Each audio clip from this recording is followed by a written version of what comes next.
poder transformarlo en un trabajo útil como es el desplazamiento de un vehículo. Entonces, a partir de ahí, vemos que toda la energía que está recibiendo ese sistema nunca puede ser totalmente transformada en trabajo. ¿Por qué? Y porque ya demostramos que una parte de ese calor recibido tiene que ir hacia una fuente fría. Entonces, si yo estoy diciendo que una parte siempre la tengo que derivar hacia una fuente fría para que el motor funcione tal cual lo estoy analizando yo, es decir, que produzca trabajo a partir del calor, el rendimiento nunca puede ser del 100%, nunca. Llegan a la mesa con este error de concepto. Llegan a la mesa y dicen que el rendimiento del motor ideal es 100%, nunca. ¿Por qué?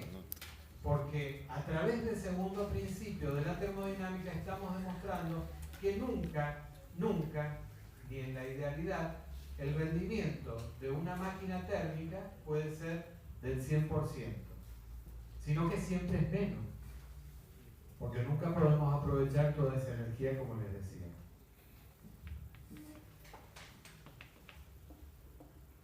Bueno, tenemos los motores, ya lo vamos a ver con más detenimiento en otra unidad. Los motores que pueden ser de combustión interna o de combustión externa, pero fundamentalmente, ¿qué es? Que el sistema está constituido por ese fluido que en algunos casos, si es de combustión interna, ese fluido va cambiando, porque en principio es ¿qué es lo que necesito para la combustión? O sea, tengo la gasolina, tengo la nafta, ¿y qué necesito para que se produzca la combustión? Necesito oxígeno, o sea que yo estoy produciendo una reacción entre el aire y el combustible. Entonces, si yo quemo combustible, lo que voy a obtener son los productos de la combustión. Entonces, ese sistema va a empezar trabajando con una mezcla de aire y combustible y va a terminar trabajando con los humos provenientes de la combustión. O sea que el sistema va a ir cambiando en su composición. Y ese sistema va a ir justamente produciendo ese trabajo que estamos queriendo obtener a partir del calor. Y después lo de combustión externa directamente sería, por ejemplo, generar vapor y que ese vapor incida sobre una turbina y entonces el fluido que estaría recibiendo el calor sería en principio el agua y la turbina sería el dispositivo que estaría generando ese trabajo. Esquemáticamente lo podemos representar a una máquina térmica y específicamente como una máquina que funciona a partir del calor recibido, entrega una determinada cantidad de trabajo, pero parte de ese calor recibido tiene que ser cedido hacia la fuente fría. Es decir que para que una máquina térmica convierta el calor en trabajo, necesita de al menos dos fuentes a distintas temperaturas para poder producir esa conversión. Entonces, bueno, ahí es más evidente que nunca puedo convertir totalmente esta energía, que el rendimiento lo evalué a partir de la cantidad de trabajo, que es lo que me interesa, ¿no? Este trabajo es el que me interesa. Entonces, este trabajo, ¿cómo es en relación a la cantidad total de energía? Por eso es que nunca puede ser del 100%, ni aún en las condiciones de idealidad.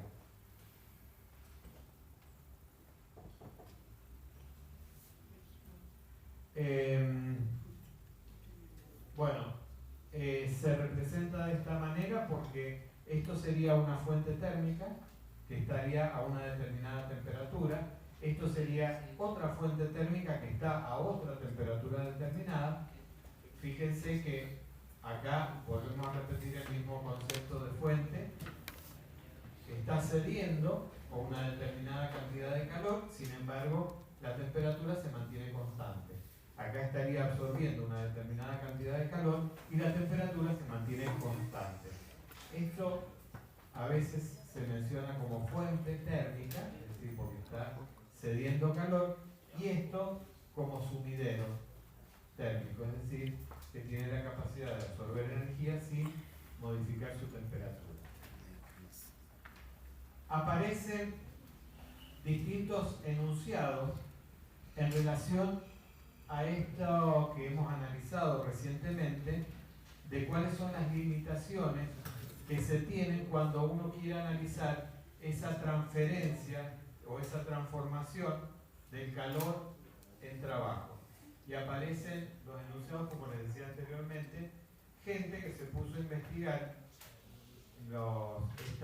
estos intercambios energéticos y que, si bien los enuncian de una manera diferente, por ahí parecieran que están hablando de cosas distintas, pero que en realidad están hablando, hay una coherencia de todos ellos, porque si no, evidentemente, y una coherencia con el segundo principio, porque si no, el segundo principio no estaríamos con la necesidad de estudiarlo porque hubiera desaparecido. Tenemos el enunciado de Kelvin, que dice que es imposible obtener efectos mecánicos de una porción cualquiera de materia enfriándola por debajo de la temperatura de los objetos que se encuentran a su alrededor. Es decir, esto, si lo traducimos, siempre tiene que haber un objeto más frío que aquel del cual se quiere obtener trabajo. Si lo interpretamos, es una forma diferente de decir lo que hemos estado diciendo hasta ahora, pero lo está diciendo de una manera particular. Tengan en cuenta que cada uno estudiaba el tema independientemente y cada uno llegaba a sus conclusiones. El tema era después que se pusieran de acuerdo y que estaban hablando de lo mismo. Entonces, un ejemplo de este enunciado sería el agua del mar. El agua del mar podemos decir que tiene energía o que no tiene energía. El agua del mar tiene una gran cantidad de energía. ¿Por qué tiene una gran cantidad de energía? Porque tiene una gran cantidad de masa. ¿Y qué pasa? Tiene una gran cantidad de masa a una temperatura que es la temperatura ambiente. Entonces, es como establecer, y de acá se desprende después de esos móviles perpetuos que a veces se nombran socialmente y que surgen de acá de la termodinámica. El móvil de primera especie, el móvil de segunda especie. ¿Y qué significa? Significa que un barco, por ejemplo, podría estar produciendo trabajo a partir de la energía térmica que tiene el mar. Y hasta ahí estamos de acuerdo. Pero para poder producir eso, ese trabajo estaría enfriando la masa de agua que estaría en contacto con el barco. Eso es lo que está enunciando Kelvin, que siempre tiene que haber algún objeto más frío del cual se está obteniendo trabajo. ¿De quién se está obteniendo trabajo? Del agua del mar.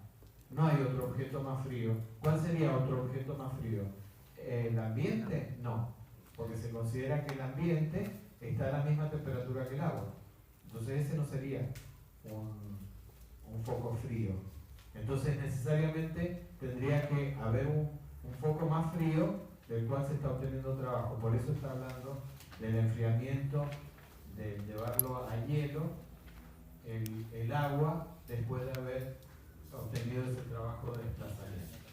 El enunciado de Planck: es imposible construir un motor que, trabajando según un ciclo completo, no tengamos otro efecto que elevar un peso y enfriar un foco calorífico. Es decir, que produzca un trabajo porque está elevando un peso y que la única consecuencia que tiene es enfriar ese foco caliente.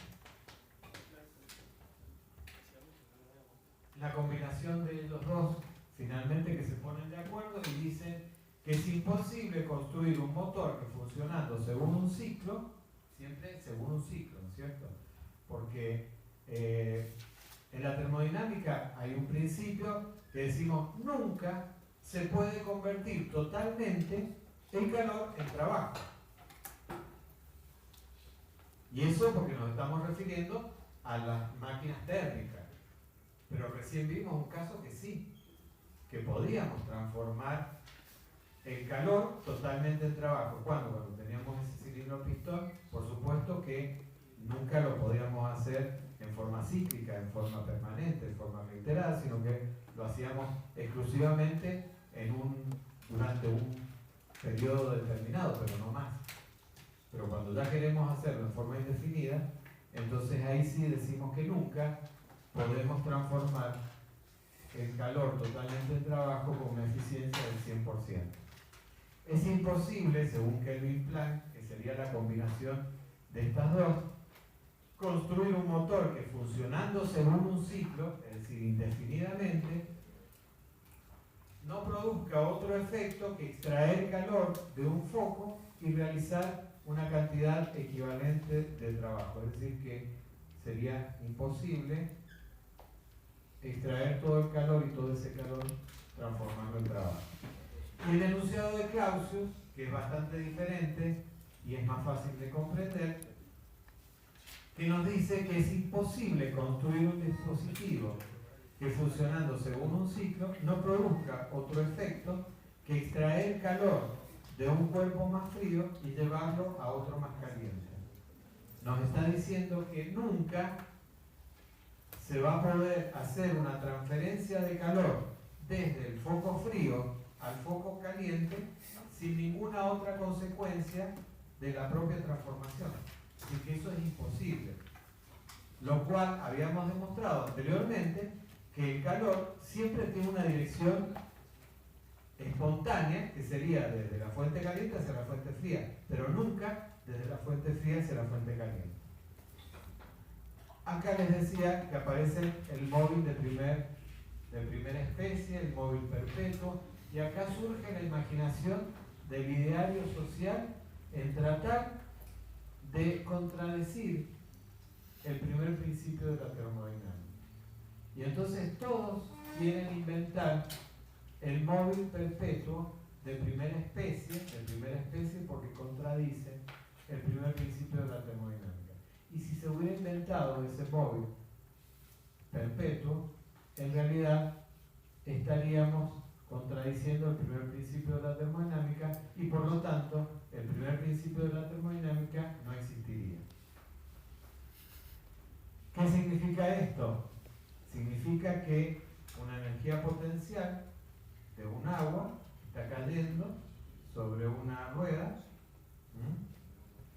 que puede ser una turbina, y tenemos una soga por la cual por capilaridad estaría ascendiendo el agua, de manera que esto se transformaría en un móvil perpetuo porque tendría un movimiento constante, continuo e indefinido.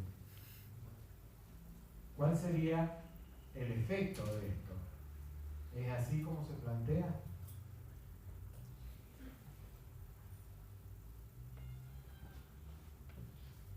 Y entonces cuando uno mira, y entonces se entusiasma. Por eso han habido muchísimas propuestas en la humanidad de romper con el primer principio. ¿Qué es lo que está pasando ahí? ¿Quién se atreve a decir algo? Tiene fricción. Tiene fricción. Luego, la velocidad. hay una cantidad de energía que se está disipando. ¿No es cierto? Que si tiene fricción la rueda, porque no puede ser nunca, por más idealizada que la hago, puedo disminuir la fricción al máximo, pero nunca la puedo eliminar. Entonces, ¿qué es lo que pasa? Si tiene fricción, estoy disipando energía. Se estancaría. Y entonces, ¿qué estoy diciendo si esto tiene un movimiento indefinido?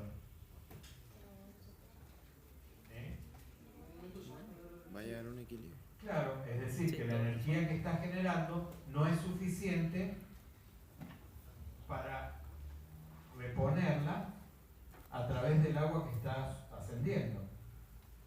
Y si yo digo que tiene, ¿por qué? Porque acá yo tendría que tener una mayor energía, de manera que parte la está entregando a esa rueda y parte la estaría disipando. Y si yo no considero eso y digo que en esas condiciones puede funcionar en forma permanente, estoy diciendo que estoy creando energía. Porque ¿qué energía estoy creando? Y la energía que estoy disipando que no la estoy aprovechando. Y este sistema sigue funcionando. O el tema de las bolitas que chocan unas contra otras, que también como pareciera que pudiera llegar a ser un móvil perpetuo. Y sin embargo existe el rozamiento. Entonces, evidentemente hay algo, cuando uno ve esas bolitas que chocan y que es un movimiento continuo, evidentemente hay algo que estaría produciendo una energía que no vemos, es decir, alguna pila, algo que le estaría compensando la energía que está perdiendo por rozamiento. Y el móvil de segunda especie sería el caso del barco que le había puesto anteriormente, que puede extraer calor de una fuente térmica como sería el mar y a partir de ahí producir trabajo. Es decir, que solamente extrayendo calor de esa fuente térmica estaría produciendo trabajo.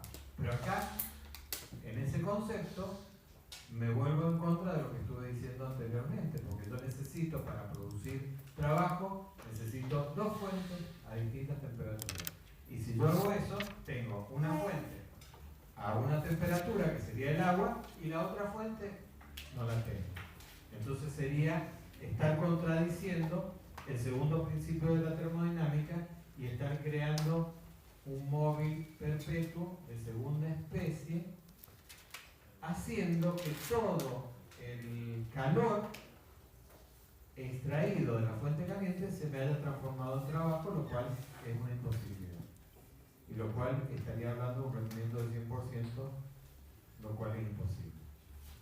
¿Qué características tiene un motor que funciona entre dos únicos focos? ¿Cuál es el rendimiento máximo que puedo obtener cuando yo estoy hablando de esa conversión de calor en trabajo? Y si la sustancia del trabajo, o sea, el sistema, influye en ese motor idealizado, en esa máquina térmica idealizada. Entonces aparece el concepto de Carnot. Carnot, ¿qué nos dice? Carnot crea un ciclo ideal que está compuesto por dos isotérmicas, dos isotermas y dos adiabáticas. Fíjense que conceptualmente estas dos, una isoterma sería la forma más eficiente de transformar calor en trabajo, ya lo vimos. El calor es igual al trabajo. ¿Por qué? Porque la variación de energía interna es cero. Entonces todo el calor que está recibiendo lo estoy transformando en trabajo durante esa transformación. Y si ahora, esto sería una expansión, después hago otra expansión, pero ahora en forma diabática, tiene otra pendiente, diferente a la isoterma, y que estoy diciendo en esa diabática, el calor intercambiado es cero. ¿Qué estoy diciendo? Que la variación de energía interna es igual al trabajo. Por lo tanto, ese salto de temperatura entre una isoterma y la otra lo estoy convirtiendo totalmente en trabajo. Por eso lo estoy haciendo de la forma más eficiente que puedo. entiende el concepto que trato de transmitir? Porque si no fuera adiabático y parte de esa energía se me estaría yendo en forma de calor. En cambio, al hacerlo adiabático, toda esa diferencia de temperatura que yo tengo entre estas dos isotermas, lo estoy convirtiendo en trabajo.